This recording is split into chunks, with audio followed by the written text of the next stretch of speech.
राम जब वनवास गए तो रास्ते में उनको कांटा चुभ गया। नंगे पांव जंगल में जा रहे थे, ये कोमल पद, कमलवत चरण, कांटा चुभना ही था।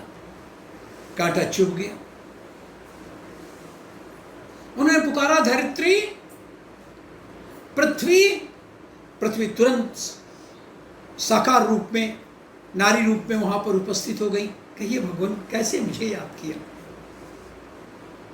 मेरे पांव में कांटा चुभ गया है, मैं निकाल दूं? नहीं, वो तो मैं निकाल लिया हूं, लेकिन एक आदेश है आपको। अब जिस राह से मैं आया हूं, अयोध्या से यहां चित्रकूट तक, इस मार्ग में कहीं कांटे नहीं रहना चाहिए। जैसा आज्ञा है वैसा ही होगा। लेकिन एक शंका थी जिसके बारे में पूछना चाहता हूं, ऐसा क्यों हुआ? अब तो आप निकल आए। मैं सोचता हूं कि भरत जब सुनेगा तो आएगा, दौड़ता हुआ आएगा, वो मुझसे मिलने आएगा। मैं नहीं चाहता हूं कि उसके पांव में कांटे चुभें। पृथ्वी ने पूछा, लेकिन आपके तो चरण कमलवत हैं, बहुत ही कोमल हैं, और यदि वो कांटे सहन कर सके तो क्या भरत उन कांटों को नहीं सहन कर सकते?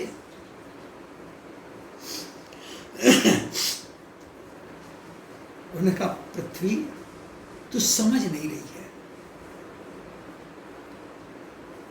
कांटे उसको भी सहन करना होता,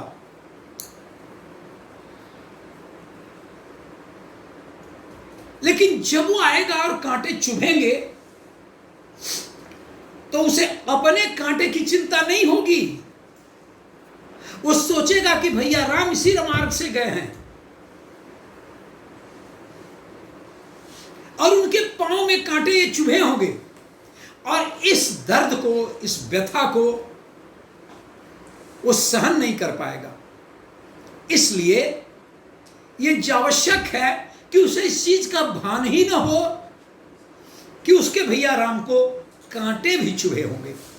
यह था श्री राम और भरत का प्यार। और जब आगे गए, इनकी सेना गई, पूरा अयोध्या परिवार, सब लोग गए, सभी माताएं गई, तो आगे जाकर के अंबार धूल का उठा। सीता जी आकर के कही, भैया लक्ष्मण को ये इधर अंबार धूल का दिखाई पड़ रहा है, क्या हो सकता है ये? क्या कोई विदर्भी, कोई अन्य सेना अकेला समझ करके हम पर आक्रमण कर सकते क्या? नहीं भाभी, नहीं नहीं माता, दुनिया में ऐसी कोई शक्ति नहीं जो श्री राम पर आक्रमण कर दे। ये भरत आ रहा है, शत्रुघ्न आ रहे हैं, और सोच रहे होंगे कि भैया राम अकेले हैं, तो वो तो राज पा गया ना।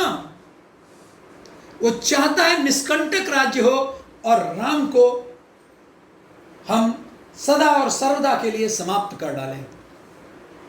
ये राजमद बहुत बुरा होता है, धन का लोभ बहुत बुरा होता है। श्री राम सुनते रहे इस बात को, उन्होंने कोई प्रतिक्रिया नहीं दी, वो भी वहीं थे। कहे, लक्ष्मण ये सच बात है कि ये लोभ धन का और राजमद बहुत ही बुरा होता है, लेकिन भरत ऐसा नहीं है। पृथ्वी अपनी शीतलता छोड़, अपनी क्षमाशीलता छोड़ दे, चंद्रमा अपनी शीतलता छोड़ दे, अग्नि अपना तपिश छोड़ दे,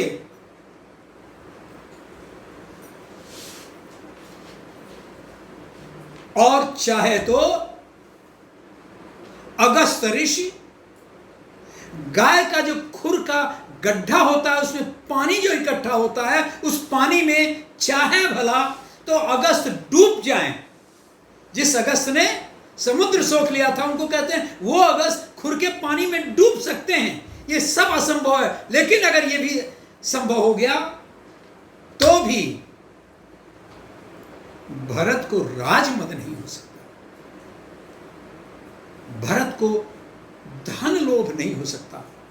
और ये होना ही था कि वो पास आ गए थे राम भरत, और जैसे ही देखते हैं कि श्री राम के पद चिन्ह वहां पर धूल पर, उनके पद चिन्ह, उनके पद के कुछ खास चिन्ह थे, और वहीं लिपट जाते हैं और रोते हैं, कलपते हैं, मैं भैया के पास आ गया। लक्ष्मण ने प्रणाम किया उनको,